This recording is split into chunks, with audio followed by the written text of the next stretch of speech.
We're here today in the unceded Letwin Nation territory, which is part of the larger Statleam territory. And the Litwa territory is one of the biggest First Nation territory in BC. It stretches all the way towards Whistler, and then up towards the Pembina Valley, up toward Mount Meager, and then down towards Douglas.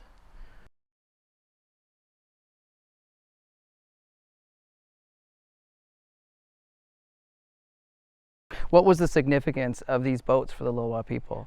So the canoe was one of the main forms of transport, because if it wasn't taking a trail, it was always just a canoe, because we didn't have any horses before colonization. So the canoe was the fastest way to get around, and that's really evident with a lot of the rock paintings we actually find in our territory, because a lot of the rock paintings are actually I guess maps almost. They're kind of like a lot of the rock paintings are forms of maps that they draw down, and so that really shows you how important rivers were. They brought you everywhere you needed to go, and the canoe is what you rode.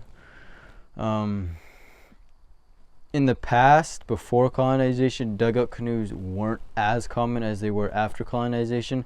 Part of the reason why was because before colonization, we didn't have any metal tools. It was all just with stone tools. So we did use dugout canoes. They just weren't as common because they were a lot more labor intensive. Yeah, of course. Because we're using stone tools, and a lot of times we would actually burn the inside of the canoe out.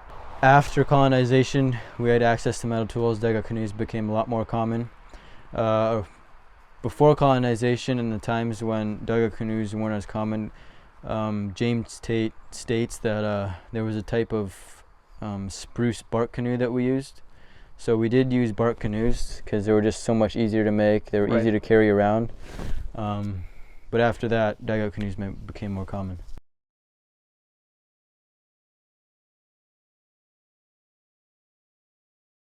We know that you've got a ton of experience building bows and flint knapping. How did you get into learning this craft? So this was our very first canoe that me and a buddy of mine made. It was, we had never made a canoe prior to this, so it was all just reading off of the James Tate ethnography and asking other people. We also consulted with a Newell Chanuth canoe maker on Vancouver Island, who's out there making the massive ocean-going canoes with the massive old growth cedars, which unfortunately we don't have access to. So it took us a really long time just to find a big enough cedar that was, good enough for a canoe. After we had finished the canoe, we had actually made this canoe by a little swampy lake in our territory. Most people know it as Eddy's Lake. The reason why we made it there was because it's all cedar trees over there, and that was the only place we could find a suitable cedar tree. So traditionally what would happen was a lot of times most canoe makers would make the canoe where they felled the tree. So that's what we did over there. We made most of the canoe there, we did most of the work there, and then we brought it over here to finish it up. But we knew that once we finished the canoe, we wanted to launch it in Eddy's Lake, because that was where the canoe was made. That's where it was born. So we launched it there, but before we did, we smudged the canoe just to cleanse the canoe. It's our first canoe. We never done it before, so yeah, we were just really proud of doing it.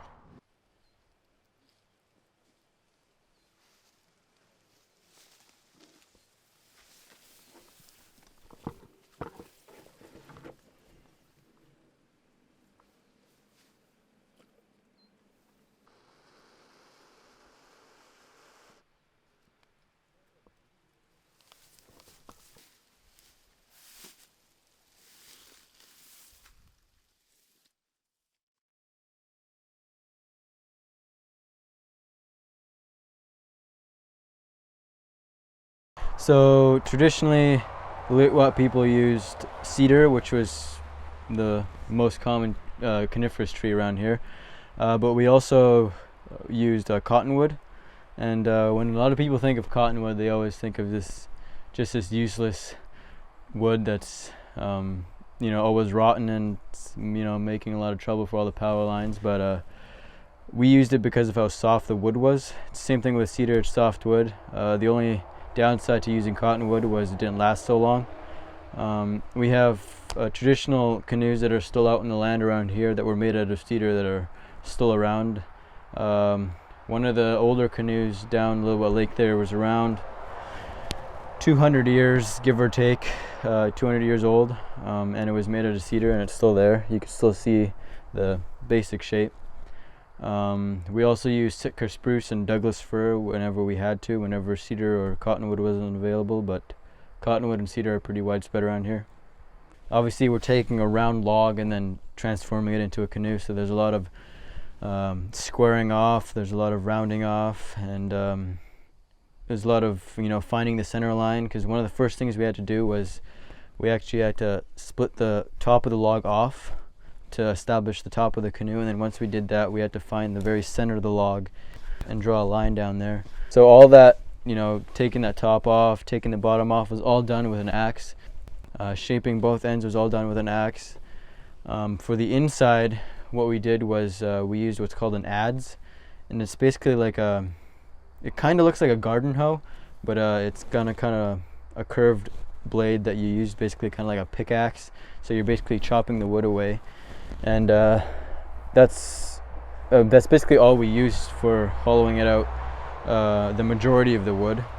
And then for the tedious wood removal for the gunnels, to make sure that we get them the right thickness and make sure we're not going too deep, we use what's called scorp, or a curved draw knife, and that really just helps you get in there and get those nice thinning shavings, and then you get down in there and make sure that you get the nice curve of the gunnel. There was a lot of log rolling involved during the first part of the process, because we were peeling the bark off. We had to peel all that bark off first, and then we had to take all the sapwood off, because something you might notice is there's no sapwood on this. Yeah. It's all heartwood. Right. Because the sapwood is what rots first.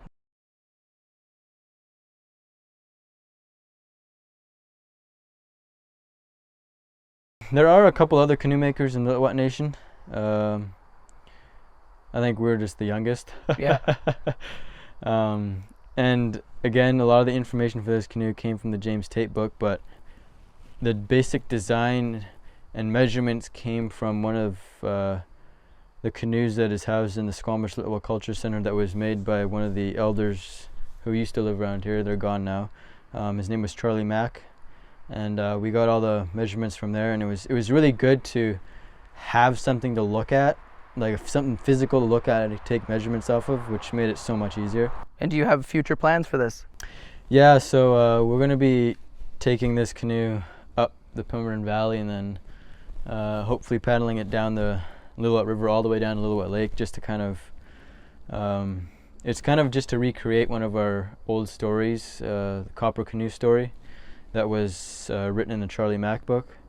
The story's a lot longer than it is, but just to keep it short, it's a story about how the Transformers had taken a canoe and basically carved out the area where the river is now. They're the ones who basically carved out all the river systems. Well, thank you so much, Talon, for sharing the canoe and sharing the story of this, and good luck on the journey. Yeah, thank you.